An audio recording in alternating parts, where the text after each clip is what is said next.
Olá, pessoal! Bem-vindos a mais um programa Fé e Ciência, aqui na sua IPP-TV.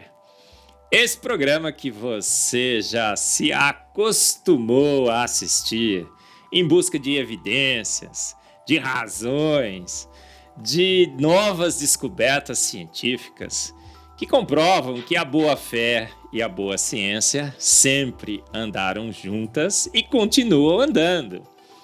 Você tem se acostumado a assistir grandes entrevistas com homens e mulheres que creem em Deus, que fazem boa ciência e que fazem esse casamento perfeito entre a boa ciência e a boa fé, mostrando claramente através de várias áreas científicas, na química, na física, na biologia, cosmologia, que as assinaturas do Criador estão por todos os cantos e todos os lugares. Amém. E hoje nós temos mais uma entrevista, uma entrevistada.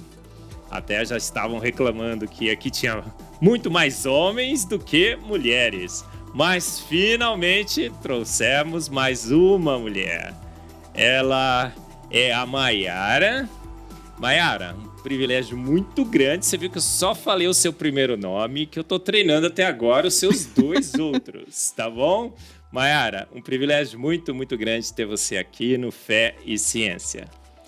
O privilégio é meu, a honra é minha. Eu tô muito feliz por esse convite de participar desse programa que está crescendo tanto. Eu creio que cada vez mais está tendo um impacto maior, está tendo milhares de visualizações no YouTube. Parabéns pela iniciativa, pela igreja e muito obrigada pelo convite. Eu estou muito feliz de participar aqui e poder contribuir um pouquinho com o que eu sei, né? Eu estava falando aqui, né, que a Mayara, assim, a gente olha para a Mayara, já sabe mais ou menos da onde que a família da Mayara veio, né, Mayara? Vamos falar assim, ó, vamos por partes. Qual é o seu sobrenome do meio? O do meio é o Klimuk. Klimuk veio da onde, gente? O que vocês acham? Vocês já estão adivinhando, né? Klimuk?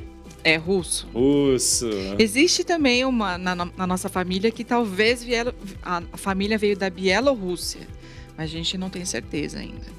Então nós temos esse pezinho na Rússia também, né? Na minha família tem a parte que é Koval.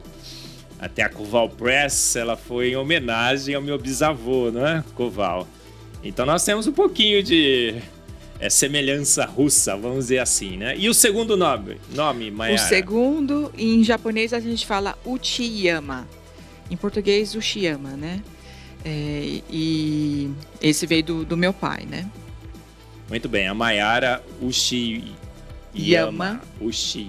Acertei agora, né, Mayara? Isso. Mayara, um privilégio muito grande estar com você aqui, te entrevistar, uma mulher que defende a racionalidade da nossa fé, uma mulher que defende também a inerrância da palavra de Deus. Eu acho que você também faz isso, né, Mayara? Eu vou fazer umas perguntas para você. Mayara, mas a gente sempre começa o nosso programa com a sessão em que o entrevistado fala um pouco de si, da onde veio, aonde se formou. É a sessão Mayara pela Mayara, tá bom, Mayara? Tá bom. Queria que você contasse um pouco da sua vida, onde você se formou, como é que você adquiriu a fé que você tem hoje e a ciência que você faz hoje. Certo. Muitas perguntas. Isso. Eu nasci no berço cristão, sempre fiz parte da igreja que eu atualmente congrego, que é a Comunidade Hebron, que fica aqui no Piqueri, na zona oeste de São Paulo. Sou paulistana. Eu comecei fazendo física na USP, mas aí acabei mudando para um curso chamado Ciências Moleculares, que é um curso de formação multidisciplinar. Então eu tive matemática, física, biologia, química e até programação. Então eu tenho facilidade de comunicar com vários profissionais de diversas áreas diferentes. Então aprendo com muita facilidade. E aí, após os Ciências Moleculares, eu fiz Química, bacharelado em Química pela USP também. Fiz doutorado direto também na Química da USP.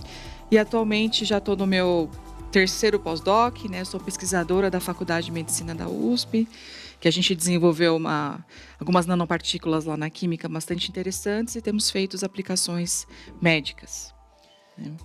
Muito bem, Mayara. Olha, a gente sempre fala para os jovens, e principalmente os jovens cristãos brasileiros, E, gente, olha, ela é física, química, vocês viram aí, né? Trabalha com medicina, pesquisadora da USP, Universidade de São Paulo. Você conhece química, você conhece bioquímica. Maiara tem participado conosco dos congressos da Sociedade Brasileira do Design Inteligente. Tem uma palestra fantástica que une o último slide aqui da nossa apresentação. Eu vou convidá-los a assistir. E você veio falar aqui sobre um tema muito interessante, não vou falar sobre ele ainda. Mas antes desse tema, eu queria que você olhasse para aquela câmera ali e falasse para os jovens cristãos brasileiros. Maiara, você crê em Deus? Com certeza, absoluta, total. Mas você é uma cientista, Maiara. Diz que cientista bom é cientista ateu. Cientista boa deve ser ateia. Você crê em Deus, mesmo você conhecendo a física, a química, a biologia e tudo mais? Olha, eu posso dizer a vocês a seguinte coisa: quanto mais eu estudo ciência, mais eu descubro como funciona as leis do universo, da natureza, como que funciona dentro da célula, toda a biologia da vida, como que os cosmos são orquestrados e como que tudo está em harmonia. Quanto mais eu estudo tudo isso, a minha fé vai aumentando cada vez mais, a minha admiração por Deus, minha paixão por Deus vai aumentando cada vez mais, assim, sabe, queima dentro de mim. Então, meus queridos, estudem cada vez mais. Não, né, tem muitos jovens, não gostam de estudar. Estuda porque vale a pena. Vocês conseguem ver Deus em cada detalhe da vida, do conhecimento. É incrível, incrível. Maiara, e a gente lembra de uma estatística nefasta. 2/3 dos nossos jovens têm entrado nas universidades e se tornado ateus. Sim. Quando não se tornam ateus, essa é a minha opinião, não é? Se tornam evolucionistas teístas ou criacionistas evolucionários, e o caminho mais provável será se tornar um ateu também. Eu tenho visto isso na minha vida, né? Testemunhado, as estatísticas mostram isso. 2/3 se tornarão ateus, porque bebem um pouco da ciência.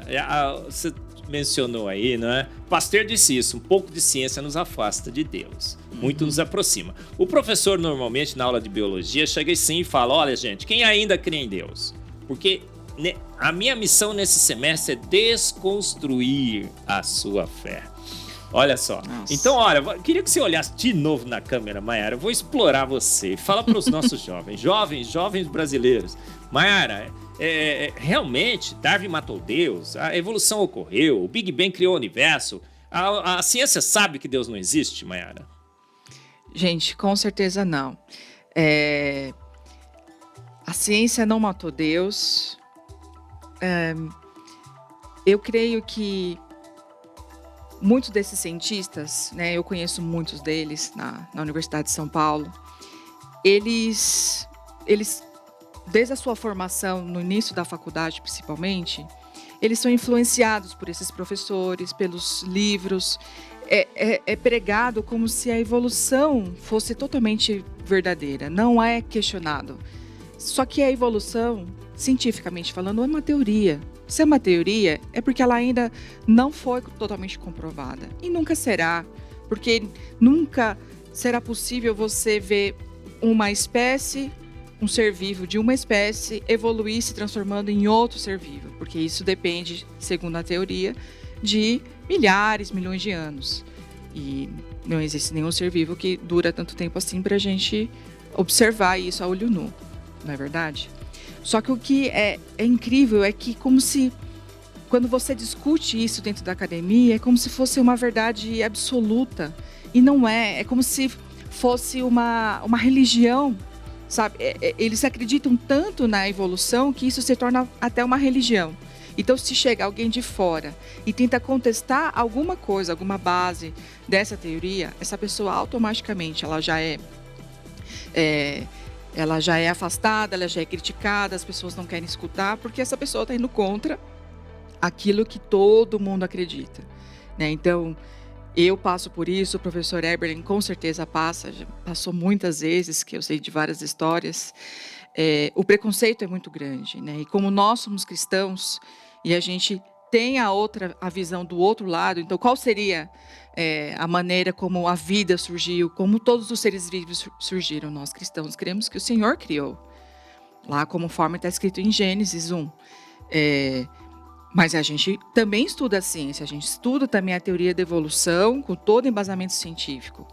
E nós, sendo cientistas, a gente consegue olhar para os dois lados e ver que, pela lógica, pela teoria do design inteligente, todas as evidências, elas apontam para um Criador, para um ser inteligente, poderoso, por trás da existência da vida.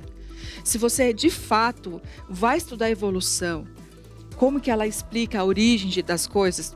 A origem eu tenho estudado bastante essa parte mais bioquímica, né, sobre a origem da vida, e é absurdo você pensar nas propostas, nas hipóteses que estão sendo colocadas pelos cientistas há décadas, mais até que décadas, né, há 200 anos, como eles têm tentado explicar como que a vida surgiu. E isso é absurdo e não existe comprovação científica. Não existe, não é algo sólido, concreto, não é.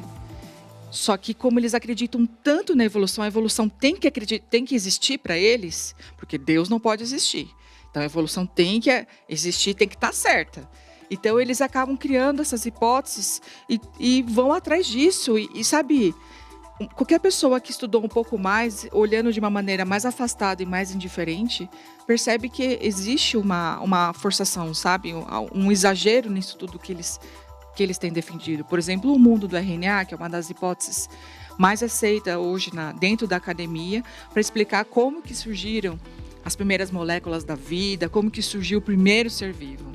E é absurdo pensar, aceitar tudo o que eles têm proposto, colocando defendido, né, no dia a dia, né? A gente vai falar um pouco mais no final, né? Mas você tem uma palestra, já falei sobre essa palestra. O pessoal vai colocar aqui o link da palestra da Maiara no 2º Congresso Brasileiro do Design Inteligente. Foi o ano passado aqui, né? Em São Paulo. Sim. Você fala sobre aquela tal da sopa primordial. Uma sopa ácida, escaldante e venenosa. Dizem que surgiu ali o primeiro ameba, que foi lenta, gradual e sucessivamente evoluindo, até dar em 2 amebas evoluídas, né? Eu e você, né, Maiara? E todas as amebas que estão assistindo o nosso programa aí, né? Você também, uma ameba evoluída. Somos amebas evoluídas, Maiara? Não, gente, é absurdo pensar nisso. A sopa primordial, que é um dos modelos que tem que explicar, né, o surgimento das moléculas, das biomoléculas da vida, que são 4 que a gente aprende na escola, né? Açúcares, proteínas, DNA, RNA e a gordura, né? Os lipídios. Para você tentar, essas 4 classes de biomoléculas são extremamente complexas. Se você pegar uma proteína, né? Hoje a gente vai falar bastante de proteína. A proteína, ela é um polímero, né? Um polímero é a organização tridimensional de uma fita, né? Então existem bloquinhos individuais, que são os aminoácidos. Existem 20 tipos diferentes. E esses 20 bloquinhos, um se liga no outro, formando uma fitinha. E aí, depois, essa fitinha ela vai se dobrando no plano, depois tridimensionalmente, para formar a estrutura terciária, quaternária das proteínas, né? E as proteínas que orquestram todo o funcionamento da célula e a vida acontece pela ação, principalmente, das proteínas, né? E nessa sopa, se a gente imaginar que existiam moléculas de todos os tipos que você pode imaginar. Claro, no começo eles falavam que existiam moléculas mais simples, como hidrogênio, amônia, CO2, moléculas que formaldeído, que vão reagindo para formar esses bloquinhos menores. E aí esses bloquinhos menores precisam começar a se ligar uns dos outros, que são os aminoácidos, para formar aquela fita. E aí aquela fita precisa saber aonde dobrar exatamente no lugar certo. E a gente que estuda físico-química, a gente sabe que a proteína, se ela não for guiada, ela pode se arranjar de várias maneiras diferentes. Só que para aquela proteína que tem uma função muito específica, ela precisa ter a conformação, a estrutura única, daquele jeito. Ela não pode ser dobrada com uma alça diferente, com uma volta diferente. Porque se ela fizer isso, ela vai perder a função dela. E nessa sopa primordial, não existia nada guiando. Pelo contrário, existiam outras moléculas tentando atrapalhar esse processo. Então, se você só pensar nesse processo de construir uma proteína, é altamente improvável que isso nunca ninguém vai conseguir demonstrar.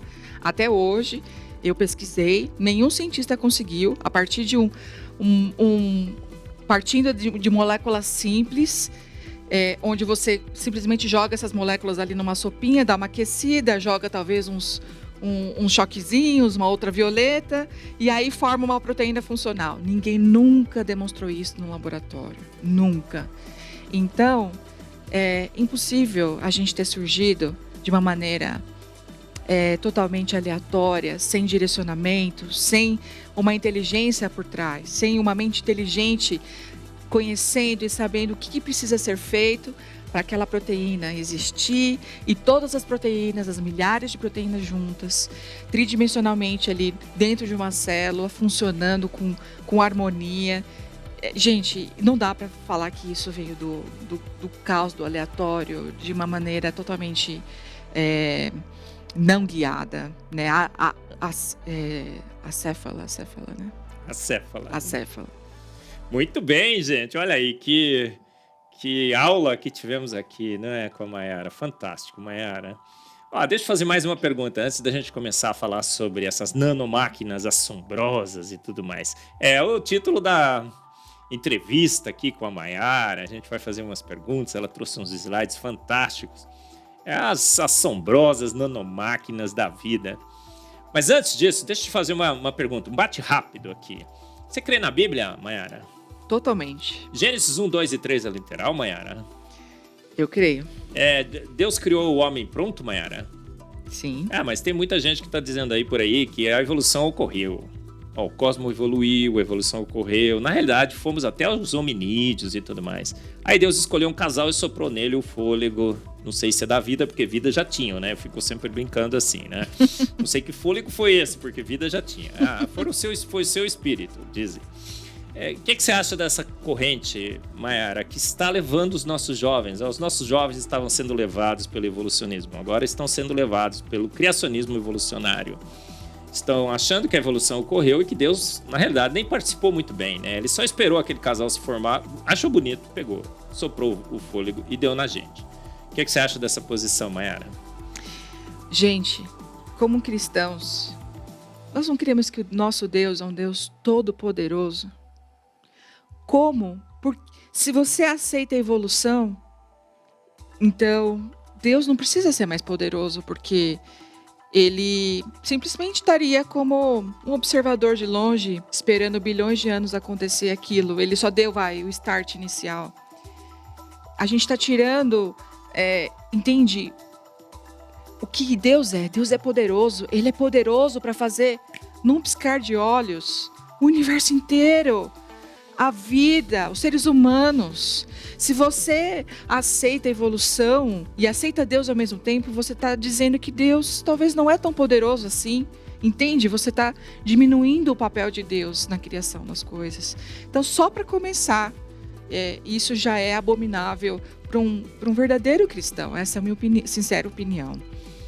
Além da ciência também, né? Como você acabou de falar, né? A gente estuda, né, Mayara? Eu estudo a química, a bioquímica, você estuda a química, a bioquímica da vida. A gente sabe que vida é coisa de profissional, não é, Mayara? Sim. Um profissional tem que chegar lá e fazer, não dá aquela sopa escaldante. Dizem que Deus acertou as condições. Eu digo, se ele acertou as condições, Deus não sabe acertar condições. Desculpa aí, Deus, mas você não sabe. Porque as condições todas, né? Esse Deus que acertou as condições, essas condições não levariam à vida. A gente sabe disso. Sim. Então, que Deus seria esse que acertou as condições se as condições não levariam à vida? A gente estuda isso no laboratório. Parece que aquele versículo está certo, né? Porque em 6 dias criou Deus os céus, a terra e o mar e tudo que neles há. E disse Deus, haja vida... e houve vida. Exato. É nesse Deus que você crê, Mayara? Totalmente. Nós cremos no mesmo Deus, Mayara. Mas vamos então ao tema. Ah, vamos lá, gente. Olha só, gente, tá aparecendo aqui. A Mayara vai falar hoje sobre as assombrosas nanomáquinas da vida. Mayara, que nanomáquinas seriam estas? E por que elas são assombrosas? Da onde vem esse assombroso aí, hein, Mayara? Bom, o assombroso vem de um versículo que você comentou, que é o Sim. como grávida acabei esquecendo. De forma tão assombrosa e magnífica fomos Isso, criados. que fomos criados. Desde o Exatamente. ventre da nossa mãe, né? Deus Sim. nos criou de uma forma magnífica, assombrosa, né? É de Salmo 139 que fala sobre isso? Agora você me pegou, sabe? Ah. Mas acho que é 139 mesmo, né? Do ventre da mãe fala geralmente Salmo, sempre. Eu tô tentando lembrar aqui, Salmo 139. Nós estamos ali, ó. Tem uma Depois cola você aqui. olha, depois você olha qual é o A gente tá versículo. perguntando para os universitários. A Mayara trouxe o marido aqui, né? Seu esposo. Mas qualquer problema a gente pergunta para ele. Isso. Salmo 139, acho que é 5, não é? 5. Talvez 5, não vou lembrar o versículo. Oi, quantos? 14. 14. Nós tivemos aqui, ó, Salmo 139, 14, gente. Formas assombrosas. Mas, Sim. Mayara, aquela sopa ácida escaldante formou uma ameba ali, ó, aquela coisinha qualquer, uma coisa Uma célula primitiva? primitiva e tal. Agora você está dizendo que a vida, na realidade, é feita de nanomáquinas, é isso? É isso mesmo. Bom, gente, nanomáquinas, para vocês entenderem isso, nano, esse prefixo nano, significa, vem da palavra anão, né, que é muito pequeno, e o nanômetro, ele é a bilionésima parte do metro, né? Então, se a gente pegar aqui 1 metro, dividir em 1 bilhão de partes, você pegar um pedacinho, o tamanho desse um pedacinho é 1 nanômetro. Isso é pequeno ou é grande? Depende. Se a gente falar de células, né? A célula a gente aprende na escola, a gente consegue ver no microscópio, né? A gente descasca uma cebola, consegue olhar ali no microscópio. E a célula, ela tá na dimensão dos micrômetros. Então, dividir em 1 milhão de partes, esse seria o tamanho de 1 micrômetro, né? Então, o microscópio óptico, a gente consegue ver as células, né? Até a ameba, que o professor gosta tanto de falar, a ameba ela é uma das maiores células que existem. Ela é tão grande que a gente consegue ver com o nosso olho nu. A olho nu, porque o nosso olho consegue ver um pouquinho abaixo do que seria 1 milímetro, né? Se a gente pegar a régua que a gente está acostumado, né? 1 milímetro é aquela menor divisão, a gente consegue ver uma distância ali, né? Então, o nosso olho é preciso o suficiente para ver poucos micrômetros.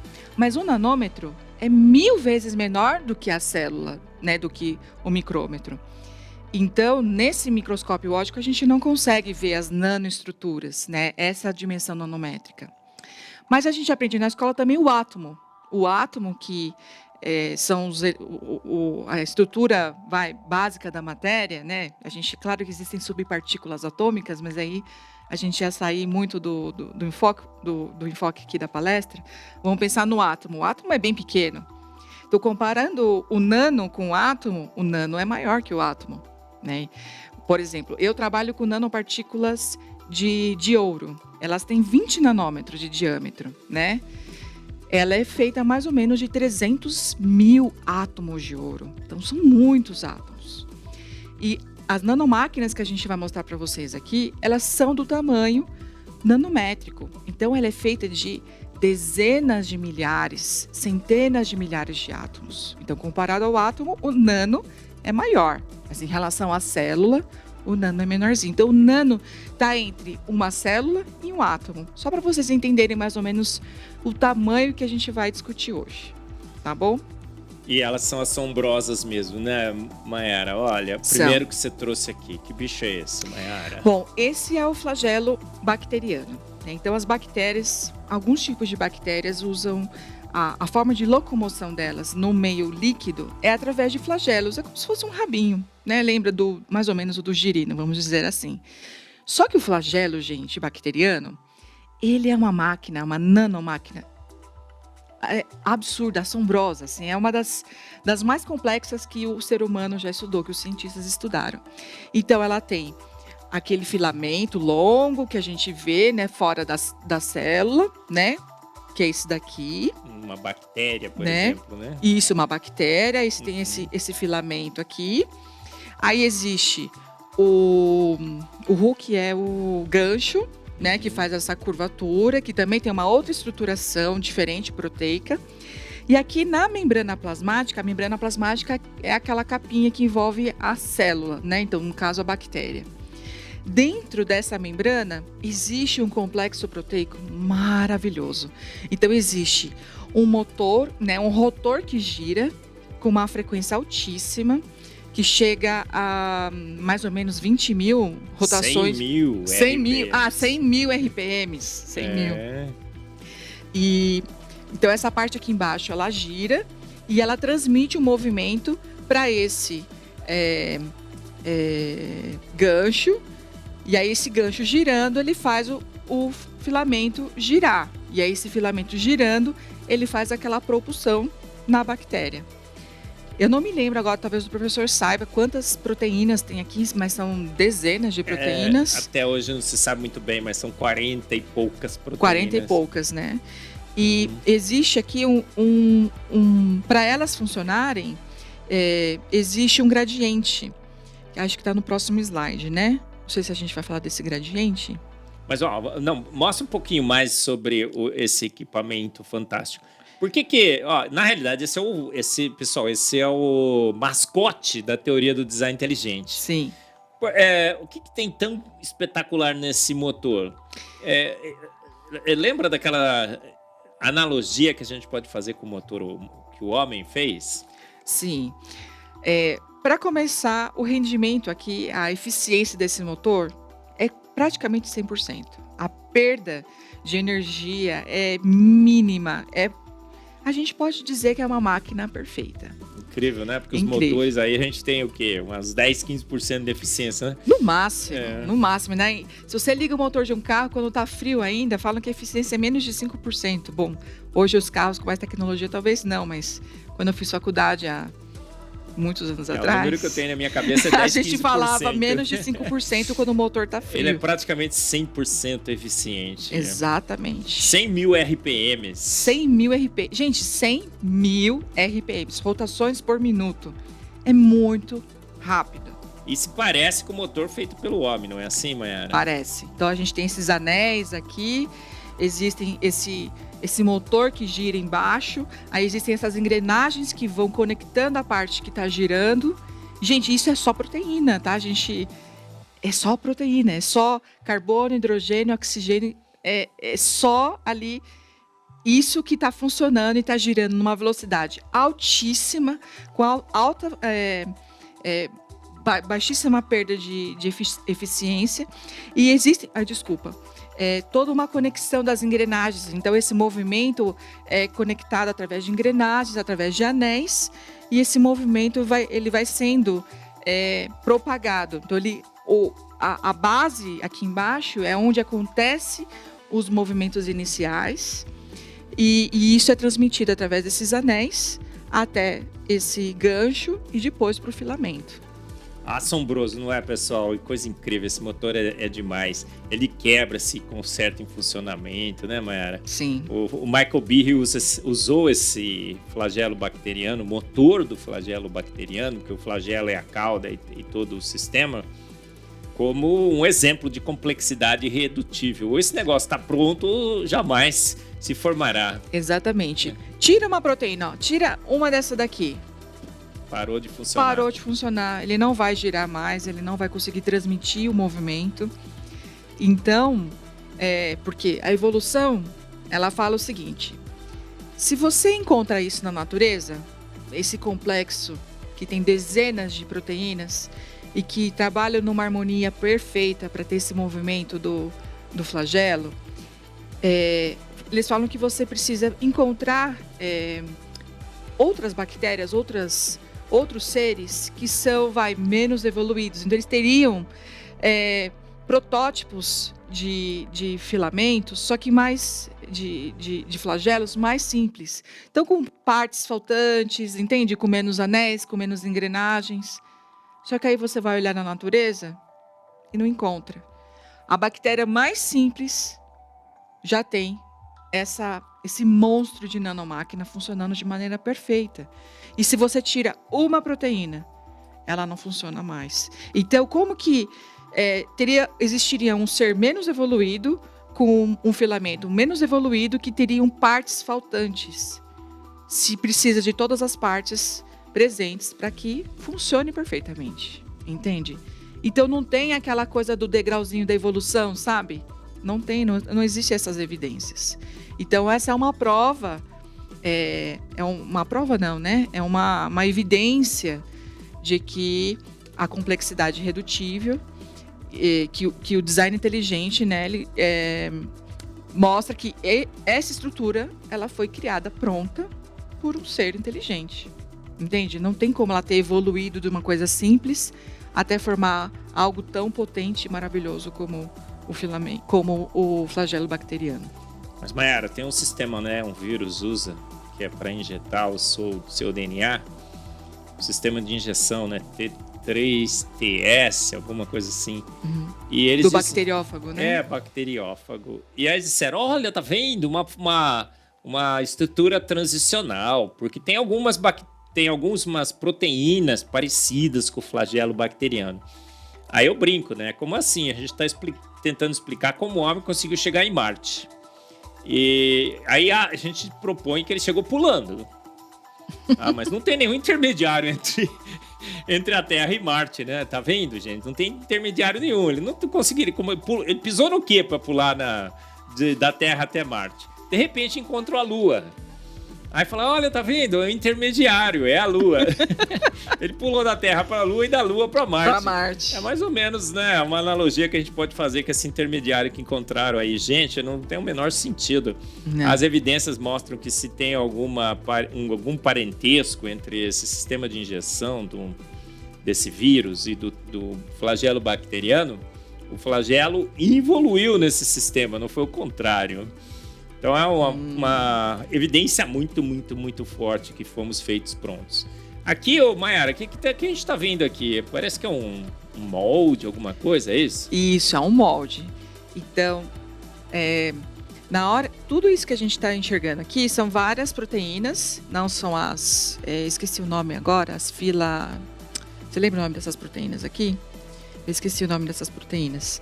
Elas se organizam de maneira... helicoidal, né? Tem todo um ajuste fino que precisa ser feito para a formação, para o encaixe de cada uma dessas proteínas que vai fazer o filamento.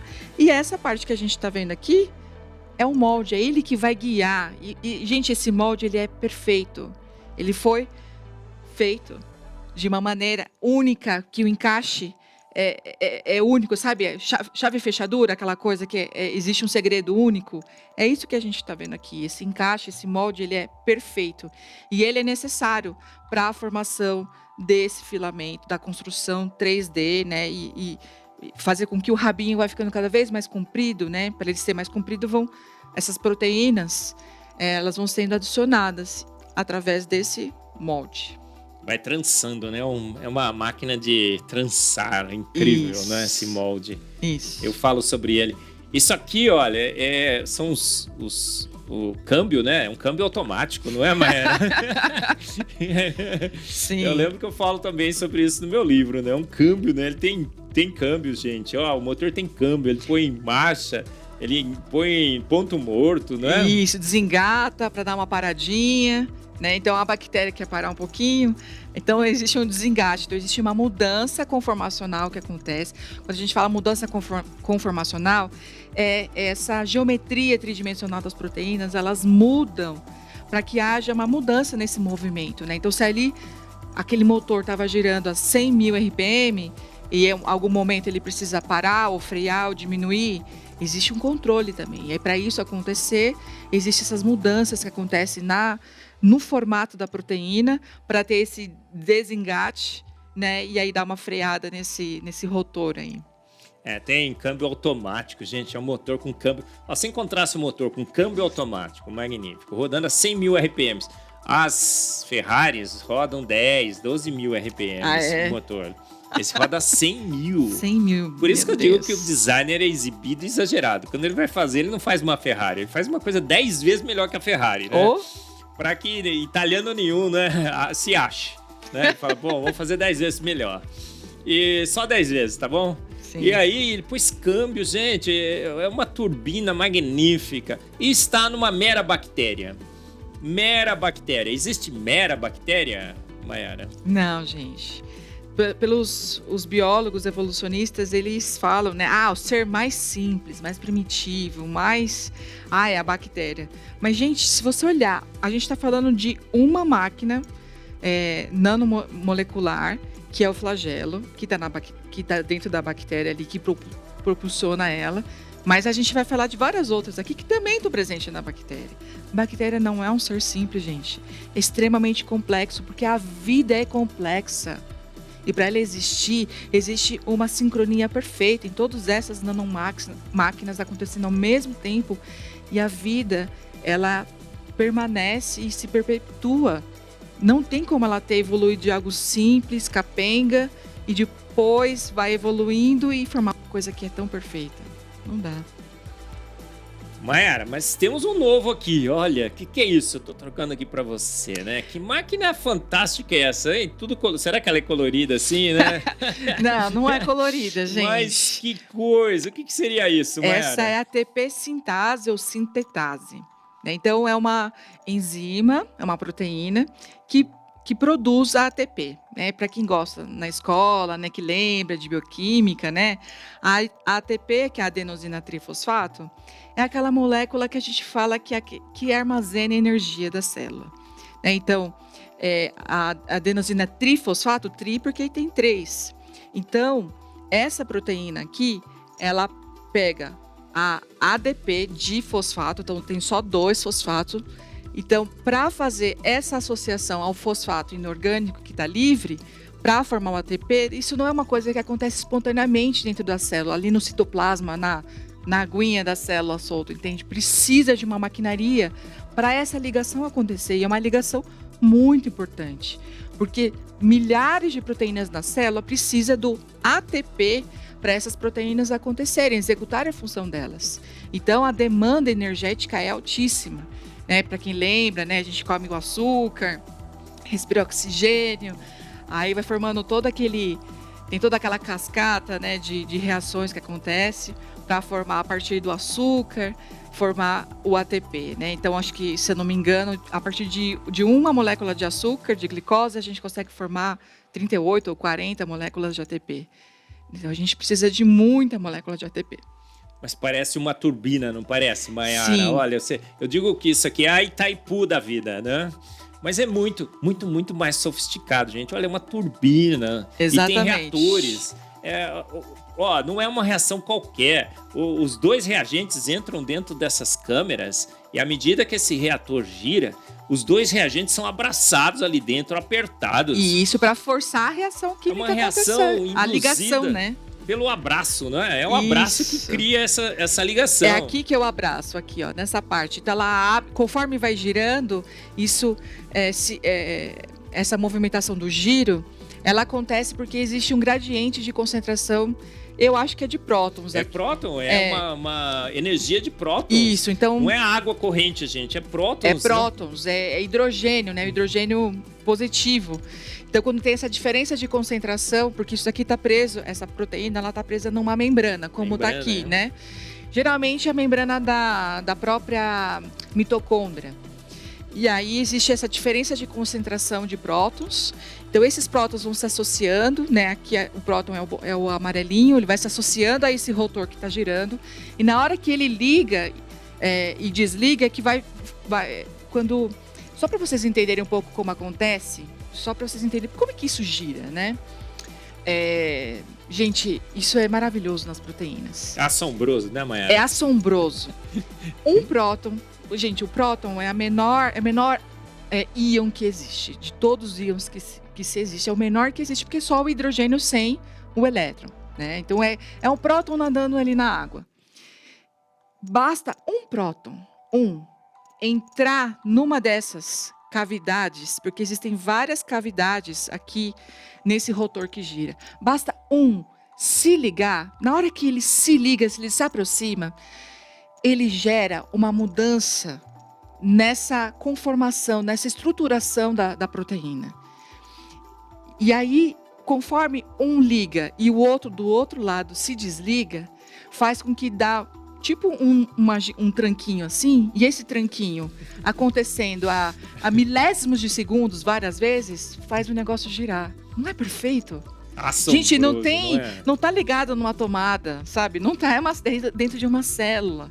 E isso, são esses prótons se ligando de maneira muito rápida, que gera, de novo, uma rotação muito rápida. Eu também não lembro agora de cabeça, não sei se o professor, se chega a 100 mil, acho que não chega a 100 mil RPM, mas também é muito rápido.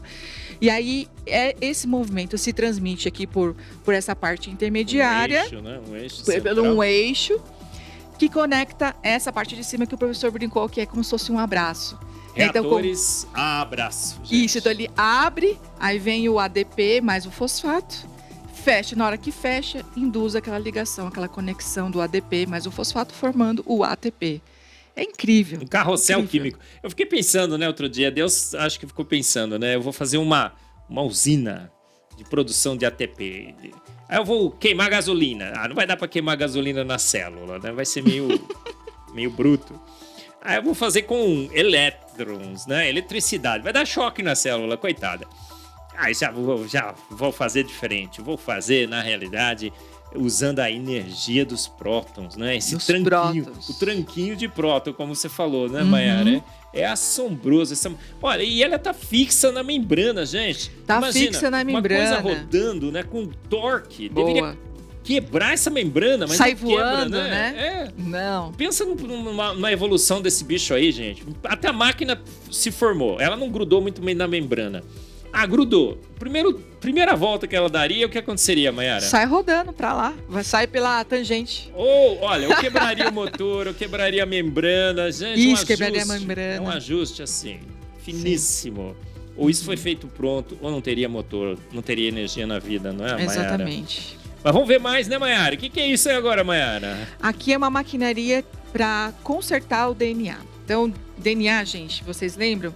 Que é onde carrega toda a nossa informação genética. Então, ela é uma dupla fita, feita de bloquinhos menores, que são os nucleotídeos, que podem ser 4, né? Adenina, citosina, guanina e...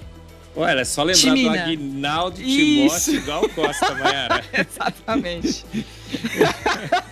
Você sempre gosta de fazer falar você nunca isso. Esquece, eu nunca esqueço. É que é da sua época esses cantores, eu não sei nem... 135, 14, né?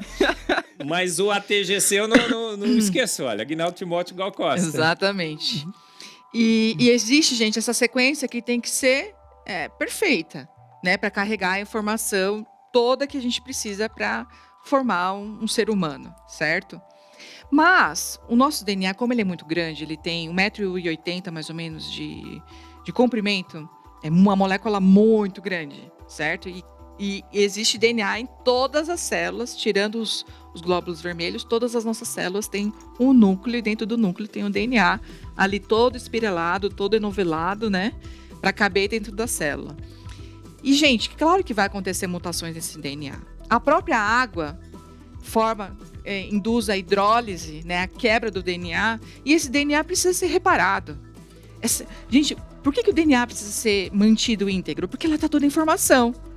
Se lá se perde a informação, não vai ter vida, entende? Então é primordial numa célula que o DNA seja mantido íntegro, sem nenhum tipo de modificação, quebras, trocas erradas daquele parzinho da combinação, né, da base piridina, da purina, da pirimidina.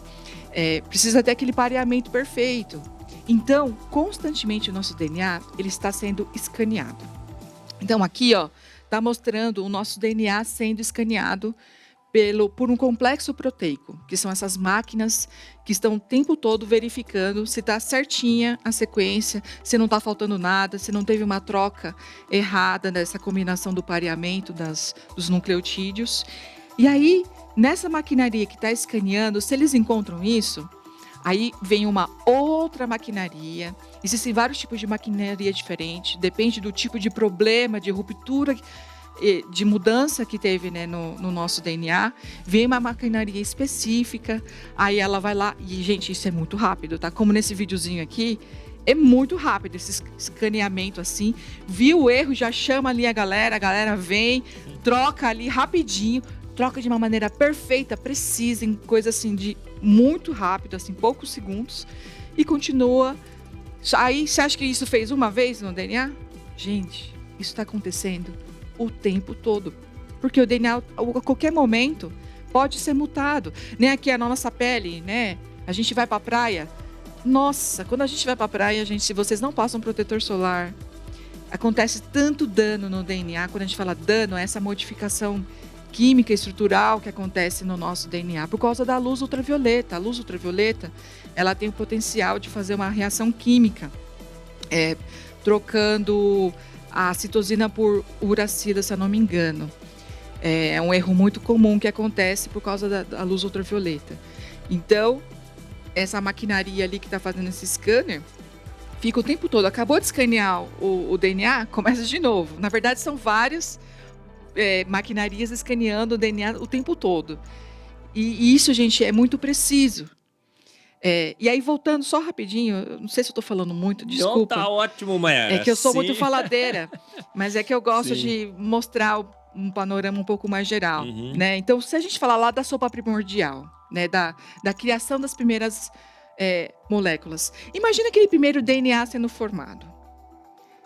Lá na sopa primordial, com certeza iria acontecer danos, porque isso, naturalmente, a própria água vai lá e quebra o DNA, a luz ultravioleta. Existem tantas interferências químicas, físicas, que podem ali danificar aquela estrutura. Mas se o DNA está sendo formado, cadê a proteína que vai lá proteger ele, entende?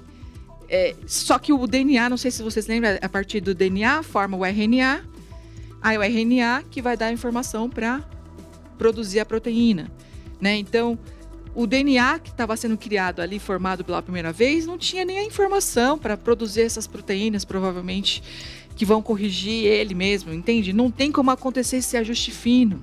É aquela coisa do ovo da galinha, né? Quem veio primeiro. Não, mas olha, se os erros destroem a vida, um DNA com erro, um RNA com erro, levaria uma vida simplesmente condenada à morte. Agora, precisa da maquinaria. Agora, a maquinaria precisa do organismo vivo para ela aprender que tipos de erros estão ocorrendo e para ela evoluir. Olha, não dá para esperar, né, Mayara? Não dá. Ela teria que esperar um organismo mutante, deficiente, condenado à morte, viver milhões e milhões de anos para ela desenvolver isso. Gente, ou esse sistema estaria pronto ali ou nunca teria surgido. É um grande dilema ovo-galinha. Quem veio primeiro? A maquinaria que corrige ou os erros, né, que... os dois vieram juntos, ninguém veio antes, né? Não, e pior, para a evolução acontecer, precisa desses erros, precisa ter essas mutações dentro do DNA, entende? Só que se o DNA está sendo o tempo todo corrigido, como que essa evolução acontece, entende? É tudo muito...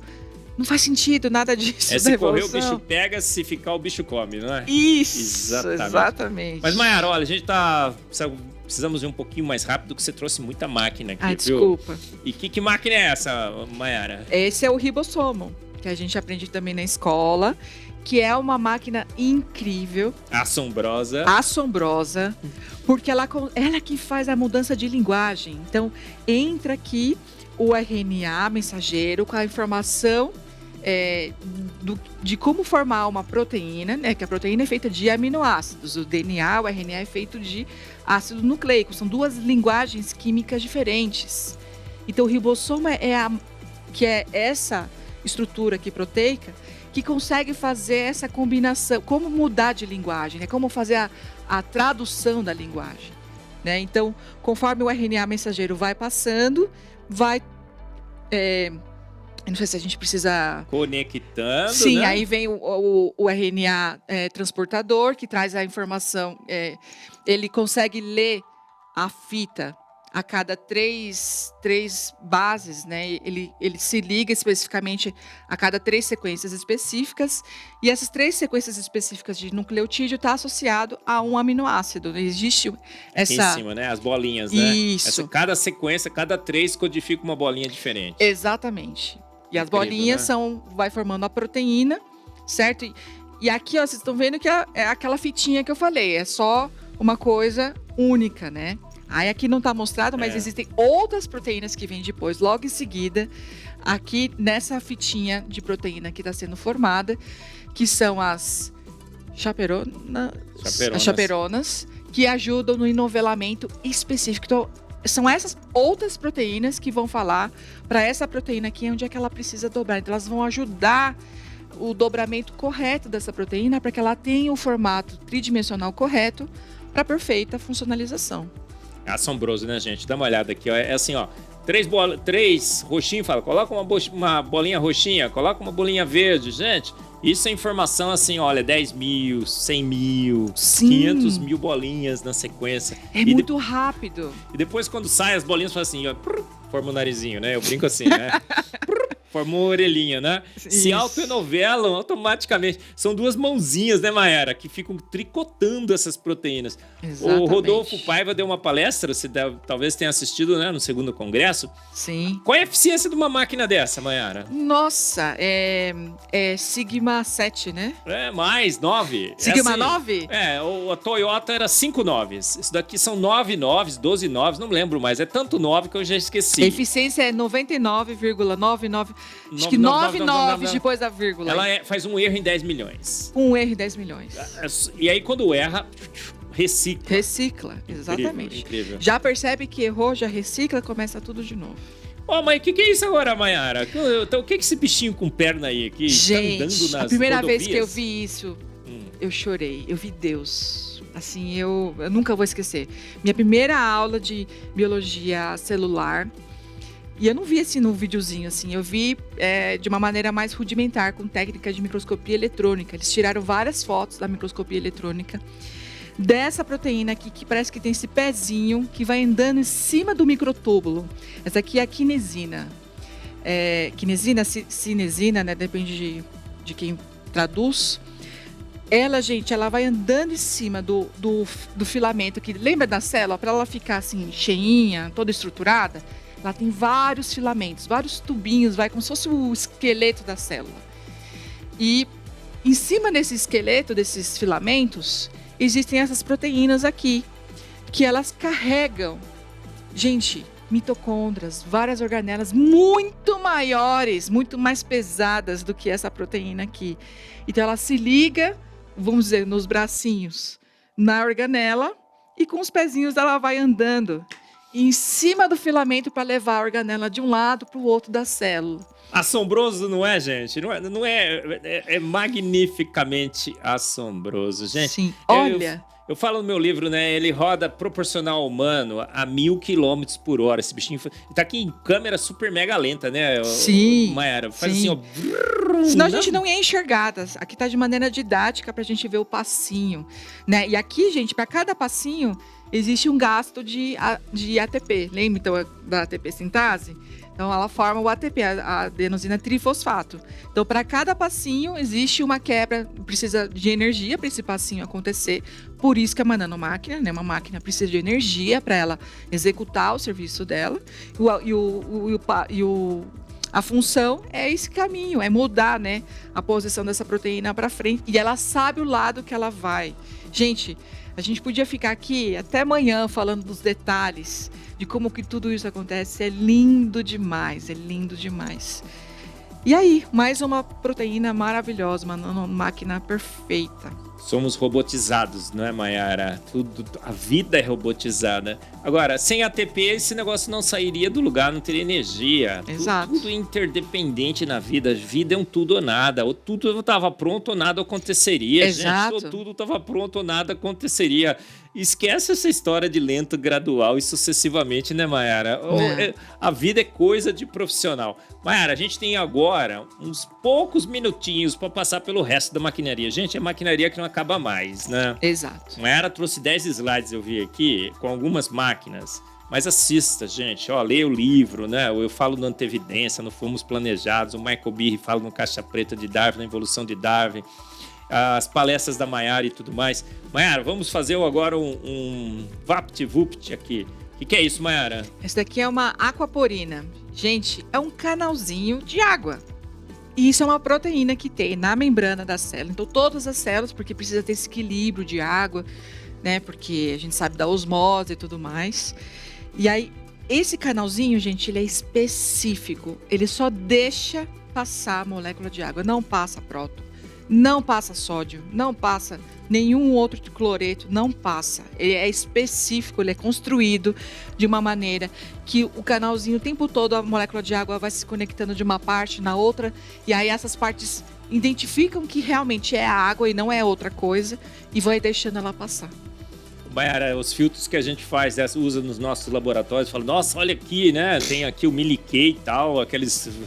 Aí fala lá, pô, filtra 100%? Tem água 100% cristalina? Não.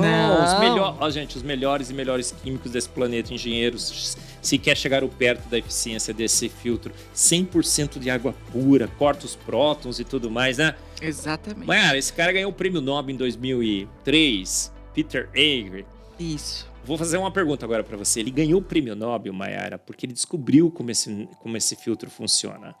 Era um mistério tão grande, porque ele corta o fio de prótons, não deixa entrar ácido, uma máquina assombrosíssima, né? Sim. É o assombro dos assombros.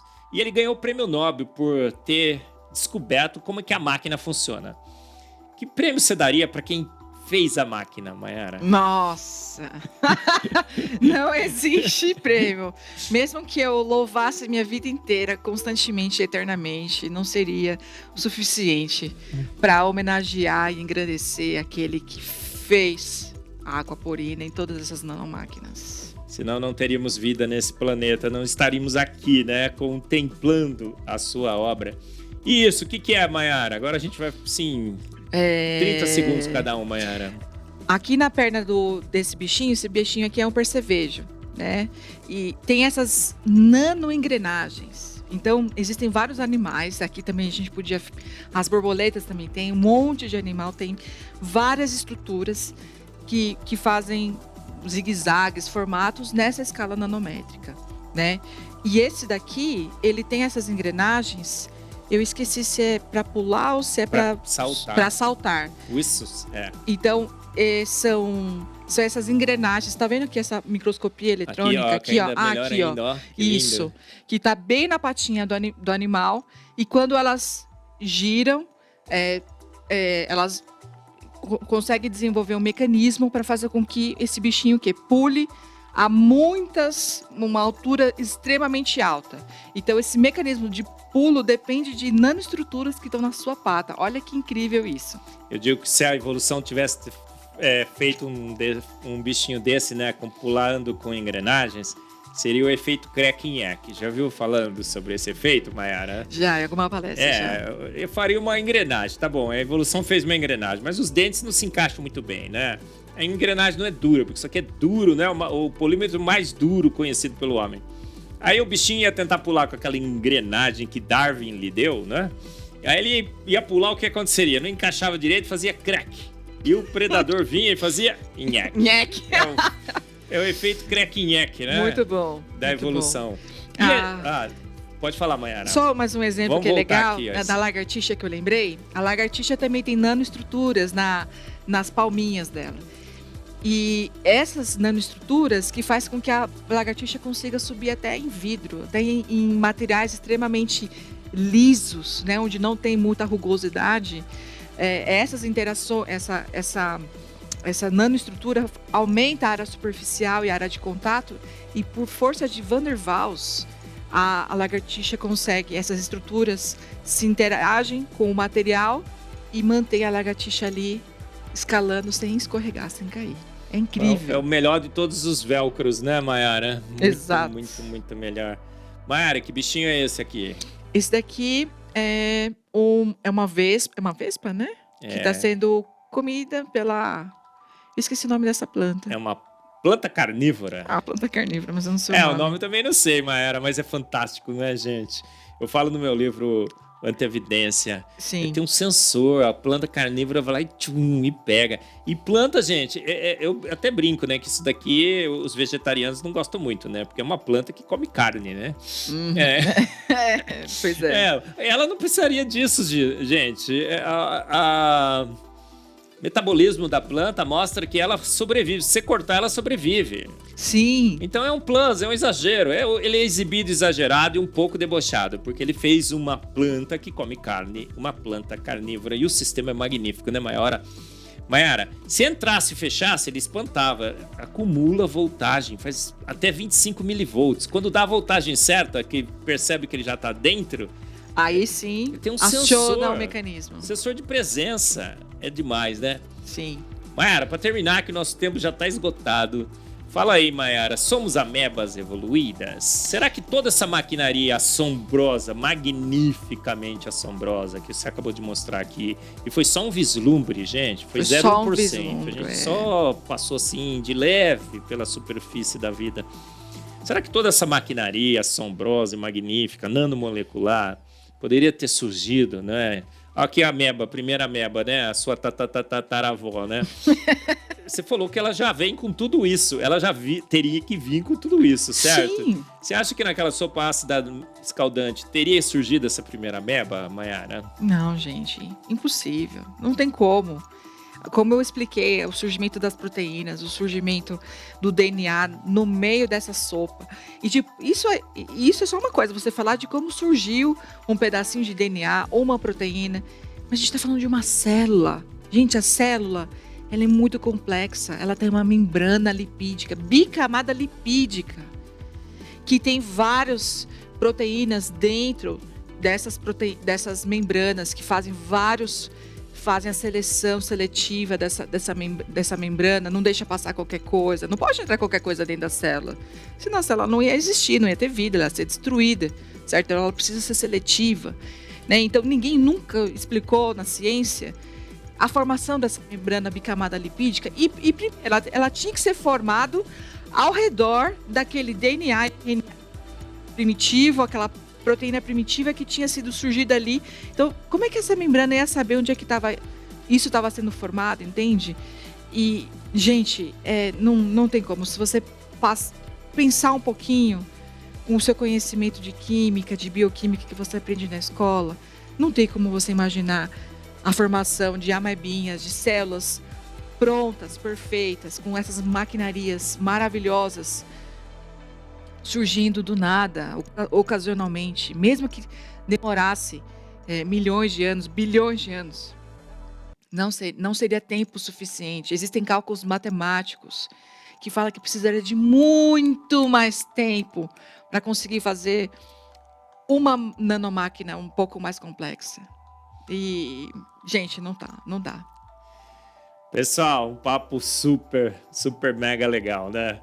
Ó, dá para fazer um programa com cada uma dessas nanomáquinas. Não dá, Mayara? Discutir uma por programa. Vocês estão querendo que a Mayara volte, né? Loguinho eu te chamo de volta para a gente continuar o retorno das nanomáquinas assombrosas. Legal. Mayara 2, tá bom, Mayara? Mas agora a gente vai ter que terminar. Gente, vocês viram, né? Que assombro, que magníficas são essas nanomáquinas, nanomotores. Você percebeu que elas teriam que ser feitas prontas? Gente, esquece esse lenta, gradual e sucessivamente. Deus nos fez pronto pelo poder da sua palavra. Haja nanomáquinas e ele, fez todas, não foi assim? Exato. Deus magnífico, o assombroso e o magnífico é o nosso Deus. É o nosso Deus. Sim. Gente, olha, terminamos, infelizmente, mais um Fé e Ciência. Eu queria dar 30 segundos, porque a Mayara, eu preciso estabelecer um tempo para ela, vocês perceberam? Mayara, você tem 30 segundos, olha para aquela câmera ali. Ó, fala para todos, não é? O pessoal da Presbiteriana de Pinheiros, mas para todas as igrejas evangélicas de São Paulo, do Brasil, principalmente para os jovens cristãos brasileiros. Seus 30 minutos finais, Mayara.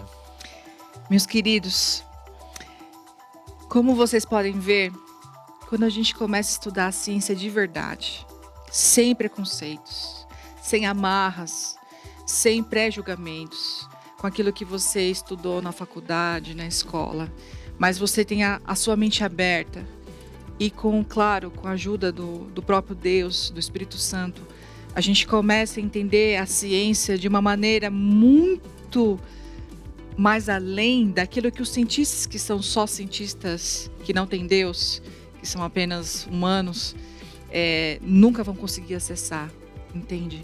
Nós que somos cientistas cristãos, eu creio que a gente pode ir muito além, porque a gente tem uma ajuda que eles não têm. Então, busquem, estudem a Bíblia, estudem a ciência. E eu creio que o Senhor pode nos levar para lugares que a gente nem imagina. Quer usar a nossa vida para ajudar pessoas que estão completamente desorientadas, perdidas nesse aspecto, usando a ciência para ajudar. É claro que o convencimento vem pelo Evangelho, mas a ciência, ela ajuda para aproximar, né? A apologética, ela vem para aproximar e ajudar. Então esse é o nosso papel, para tentar ajudar e alcançar essas pessoas. Gente, não sei se vocês perceberam, a Mayara tá meio barrigudinha, né, Mayara? Tá ali. Sim. Como é que ele chama o menino? Isaac. Que eu vou fazer uma profecia agora, hein, Mayara? Que Isaac seja um grande defensor. Amém. Da racionalidade da nossa fé. Amém. Seja um grande defensor do design inteligente. Amém. No Brasil. Tá eu bom, creio. Mayara? Vamos profetizar, né? Sim. Em relação ele vai ser educado futuro. Com TDI, com certeza. Amém, vai. Como é que é o nome? Isaac. Isaac, você está assistindo aí, né, Isaac? A gente profetizou na sua vida. Amém. Olha aqui, gente. Você gostou demais. Então, quer mais? Olha, segundo Congresso Brasileiro, TDI Brasil no YouTube. Procura a palestra da Mayara, está sensacional. Gente, chegamos ao fim, então, de mais um Fé e Ciência. Você gostou? Eu gostei demais, Mayara. Foi show de bola. As mulheres da TDI do Brasil, né? Dando um show. Nós temos aí várias e várias mulheres que também se juntaram aos homens da TDI do Brasil. Jovens, mulheres, homens, todos anunciando a verdade. Essa verdade que a gente tem anunciado aqui no Fé e Ciência, na sua IPP-TV. Um grande Deus, onipotente, onisciente, onipresente, exibido e exagerado, fez o universo, um universo assombroso, magnífico, cheio de nanomáquinas e motores, para que a gente pudesse contemplar e desse louvor à glória desse grande Deus. Amém. E através da ciência nós chegamos um pouco mais próximos a Ele, entendemos um pouco melhor a grandeza da sua criação. Então não perca, assista todos os programas Fé e Ciência, assista o programa da Mayara 3, 4, 5 vezes, esteja conosco no próximo Fé e Ciência. Até lá! E não esquece de dar aquele joinha lá também e compartilhar com os amigos. Muito bem, Mayara, ótimo! Até lá, gente, muito obrigado!